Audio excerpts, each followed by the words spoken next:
नाम बदलने की ये जो सनक है ये समझ में नहीं आती। आज संसद में प्रियंका थोड़ा बोली लेकिन धुआंधार बोली। बार बार ओम बिरला द्वारा उनको बीच में रोका जा रहा था, उसके बावजूद भी प्रियंका गांधी न केवल ओम बिरला को जवाब दे रही थी बल्कि सामने बैठे सरकार के मंत्रियों को भी मुंहतोड़ जवाब दे रही थी।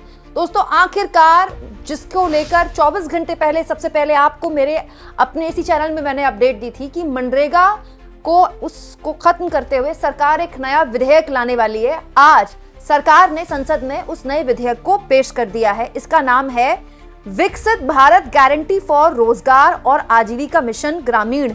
शॉर्ट फॉर्म में कहें तो जी राम जी इस नाम पर बार बार फोकस करके कृषि मंत्री शिवराज सिंह चौहान ने संसद में जैसे ये बिल पेश किया तो संसद में कुछ सेकंड के लिए हंगामा हुआ, लेकिन उसके बाद विपक्ष के सांसदों को खड़ा किया गया और उन्होंने इस बिल को पेश होते ही इसका विरोध शुरू किया। और कांग्रेस पार्टी की तरफ से बोली प्रियंका गांधी, संक्षिप्त सा बोली, लेकिन इस पूरी की पूरी सरकार की जो मनरेगा खत्म करके एक नया एक्ट लाने की पूरी नीयत और नियति है उसको एक तरह से एक्सपोज करते हुए प्रियंका ने कहा कि दरअसल ये केवल नाम बदलने की सोच नहीं है, इसके जरिए गरीब के पेट पर लात मार रही है सरकार। क्योंकि अभी तक जो मनरेगा केंद्र के पैसों पर की वजह से चलता था, अब वो राज्यों पर उसका बोझ डाला जा रहा है। उन राज्यों को पहले से जीएसटी का पैसा नहीं मिला है। हालत ये होगी दोस्तों कि प्रियंका जब बोल रही थी तो ओम बिरला की तरफ से उनको बार बार टोका भी जा रहा था, क्योंकि प्रियंका के पीछे जो कांग्रेस पार्टी के सांसद थे वो तस्वीर दिखा रहे थे महात्मा गांधी की। तभी बीच में सत्ता पक्ष की तरफ से भी उनको टोका जाता है महात्मा गांधी को लेकर, और तब वो सत्ता पक्ष को भी जवाब देती है कि मेरे परिवार के नहीं है लेकिन परिवार जैसे ही हैं।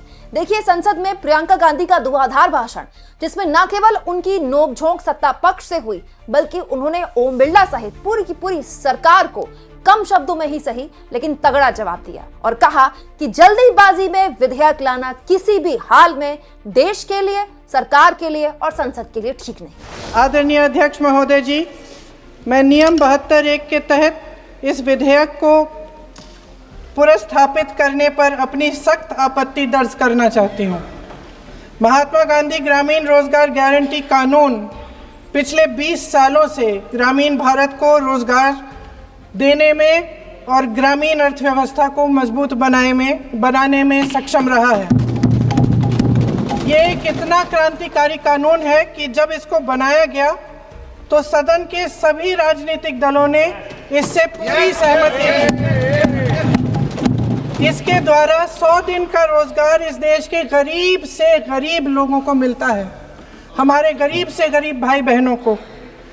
हम सब जनप्रतिनिधि हैं महोदय, जब हम अपने अपने क्षेत्रों में जाते हैं, आप भी जानते हैं, दूर दूर से हमें दिख जाता है कि मनरेगा का कौन मजदूर है। सबसे गरीब होता है, चेहरे पे झुर्रियाँ होती हैं, हाथ मिलाए तो सर हाथ पत्थरों की तरह। हाँ सर, मैं कर रही हूँ, पहुँच रही हूँ, हाँ मुझे पहुँचने दीजिए। एक मिनट लूँगी, मुझे पहुँचने दीजिए।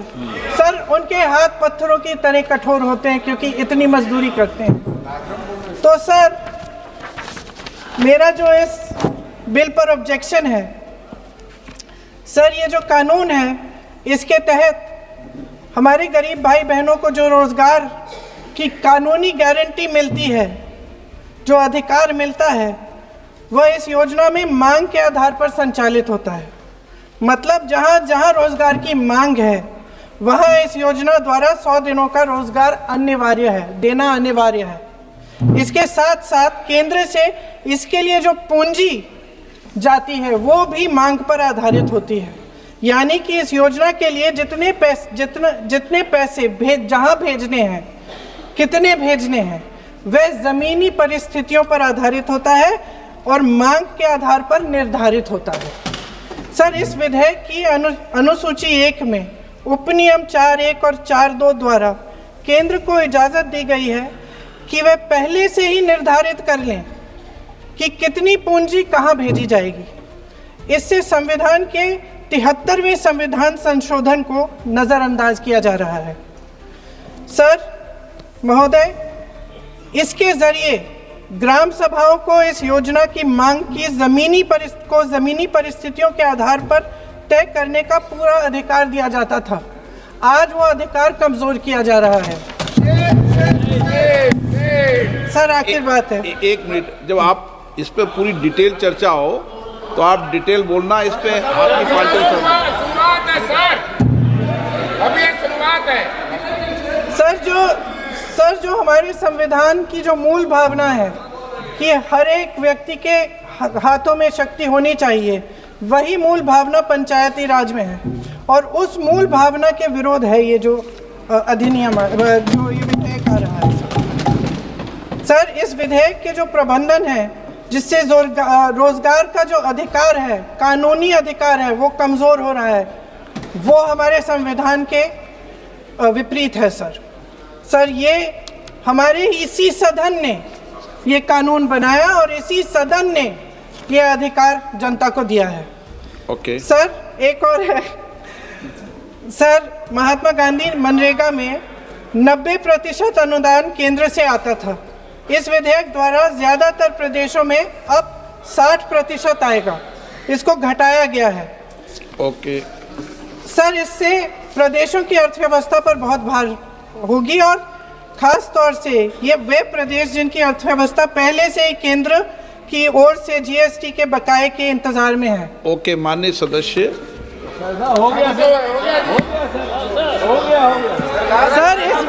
सर इस विधेयक द्वारा केंद्र का नियंत्रण बढ़ाया जा रहा है और जिम्मेदारी घटाई जा रही है। सर जो 100 दिन का अधिकार आपने 125 करने की बात की है, लेकिन इसमें वेतन की बढ़ोतरी, आपकी जो मजदूरी की बढ़ोतरी है, इसकी कोई बात नहीं है। माननीय सदस्यों, सर ये सही बात है कि अभी तक जो बकाया है वो ही पूरा नहीं हुआ है। माननीय सदस्य गणों, मैं आपसे सर आखिरी बात ये है सर कि हर योजना का नाम बदलने की जो सनक है ये समझ में नहीं आती है। सर जब ये किया जाता है तो सरकार केंद्र को पैसे खर्चने पड़ते हैं। माननीय सदस्यों, मैं आपसे आग्रह करता हूं, ये सर आप पोस्टर रख दे नीचे। मैं ये रख दूं? नहीं, आप पीछे वाले माननीय सदस्य, आप 72 में नियम में विरोध कर दें आप। ठीक। सर आखिरी पॉइंट है कि बिना चर्चा के, बिना इस सदन की सलाह लिए इस तरह से जल्दी में विधेयक को पास नहीं होना चाहिए। सर ये विधेयक वापस लिया जाना चाहिए, इसके बदले में सरकार को एक नया विधेयक पेश करना चाहिए। खत्म करूं, महात्मा गांधी जी मेरे परिवार के नहीं थे, लेकिन मेरे परिवार जैसे ही हैं और इस पूरे देश की यही भावना है सर। नो, सर इस पूरे देश की यही भावना है। नो, माननीय सर आखिरी बात यह है कि गहन जांच पड़ताल और व्यापक चर्चा के लिए इसे कम से कम स्थायी समिति के पास भेजा जाना चाहिए और कोई विधायक किसी की निजी महत्वाकांक्षा, सनक और पूर्वाग्रहों के आधार पर न तो पेश होना चाहिए और न ही पास होना चाहिए। धन्यवाद।